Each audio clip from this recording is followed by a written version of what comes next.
নমস্কাৰ, মোৰ চেনেলত আপোনাক স্বাগতম জনাইছোঁ। এয়া চাওক, যোৱা খণ্ডত মই ৰাভাদেৱ উপলক্ষে ৰাভাদেৱৰ ছবিটো অংকন কৰিছিলোঁ।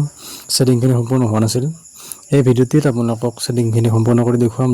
ভিডিঅ'টো যদি ভাল লাগে লাইক কমেণ্ট কৰিব, লগতে শ্বেয়াৰ কৰিব, আৰু যিসকলে এতিয়ালৈকে মোৰ চেনেলটো ছাবস্ক্ৰাইব কৰা নাই তেওঁলোকে ছাবস্ক্ৰাইব কৰি ল'ব। কাষতে থকা বেল আইকনটি বজাই দিব আৰু অল কৰি ল'ব, তেতিয়াই মোৰ ভিডিঅ'ৰ নটিফিকেশ্যন আপোনালোকে আগতীয়াকৈ পাব।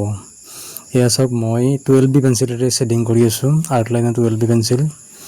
গ্ৰীড পদ্ধতিৰে দেখিছিলোঁ, আগৰ ভিডিঅ'ত কৈছোঁ আপোনালোকক, তথাপিও কৈ দিছোঁ এবাৰ।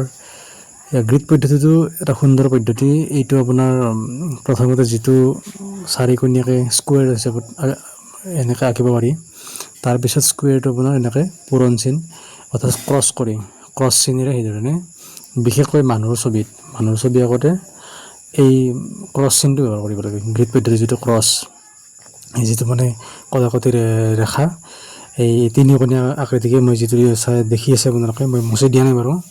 সেইটো কথাখিনি কোৱাৰ কাৰণে বা বুজাৰ কাৰণে মই মুচি দিয়া নাই বস্তুখিনি। পিছত মুচি দিম বাৰু সম্পূৰ্ণ ছবিটো অঁকাৰ পিছত। এয়া চাওক, মই ছেডিং কৰি আছোঁ আৰু ব্লেণ্ডিং ষ্টাম্প ব্যৱহাৰ কৰিছোঁ। ব্লেণ্ডিং ষ্টাম্প যিসকলে ব্যৱহাৰ কৰা নাই তেওঁলোকে ব্যৱহাৰ কৰিলে নিশ্চয় ভাল। লগতে আমাৰ এয়াৰ বাডছটো ব্যৱহাৰ কৰিব পাৰি।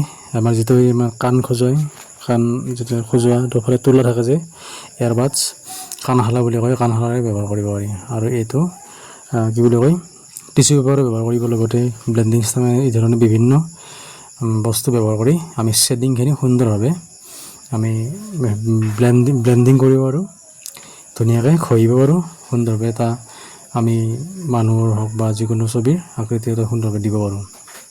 এয়া চাওক, ৰাভাদেৱ ছবিখন প্ৰায় সম্পূৰ্ণ হৈছে।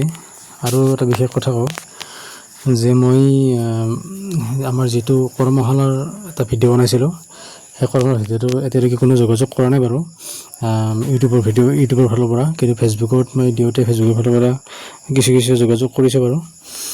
আমাৰ নাম্বাৰ চলি আছে, যদি এতিয়ালৈকে কোনোবাই ইচ্ছা কৰিছে, যদি আমাৰ এতিয়া সোনকালে যোগাযোগ কৰক। ডেছক্ৰিপশ্যনত ফোন নম্বৰ দিয়া হ'ব। ফোন নম্বৰ আপোনালোকে পোনপটীয়াকৈ যোগাযোগ কৰিব পাৰিব, মানুহটো হোৱাটছএপ মেছেজ কৰিলে হ'ব। আমাৰ 7 দিনীয়া কৰ্মশালা আপোনাৰ চামতাৰ ছানৰাইজ ক্লাবত হ'ব, বিষ্ণুতি কলেজৰ ওচৰত। যিসকলে নাজানে মই কৈ দিছোঁ, চামতা চাৰিআলিৰ পৰা আপোনাৰ উত্তৰ ফালে, যিটো মেইন চাৰিআলিৰ উত্তৰ ফালে যোৱা ৰাস্তাৰে গৈ থাকিলেই আমাৰ স্কুলখন পাই যায়, বিষ্ণুতি কলেজৰ ওচৰতে। যিসকল দূৰৰ পৰা আহি গৈছে তেওঁলোকৰ কাৰণে কৈছোঁ কথাখিনি। আৰু ওচৰখিনি জানেই, আমাৰ ছানৰাইজ ক্লাবটো কোনফালে হয়, বিষ্ণুতি কলেজৰ ওচৰত আছে। আমাৰ নদলা বজাৰ নপাওঁতে লেফ্ট ছাইড বাওঁ ছাইডে হ'ব আপোনাৰ শিৱ মন্দিৰটো আমাৰ ওচৰতে, ক্লাবৰ ওচৰতে। প্ৰতি বছৰে আমি এনেকৈ কৰি আছোঁ। আমাৰ এতিয়া চতুৰ্থ বাৰ্ষিক কৰ্মশালা হ'ব। এই চতুৰ্থ বাৰ্ষিক কৰ্মশালাত আমি বিভিন্ন অতিথিক নিমন্ত্ৰণ দিছোঁ, তেখেতলোকে শিকাব আহিব। চিত্ৰশিল্পী বিভিন্ন ঠাইৰ পৰা আহিব।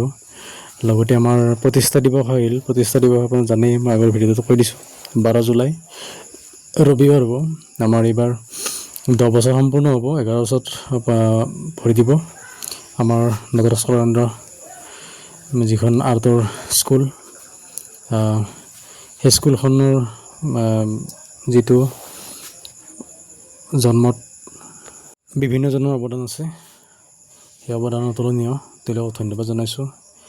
আমি চেষ্টা কৰি আছোঁ যিমান পাৰি ছাত্ৰ ছাত্ৰীসকলক এই ক্ষেত্ৰত আগুৱাই লৈ যাবলৈ।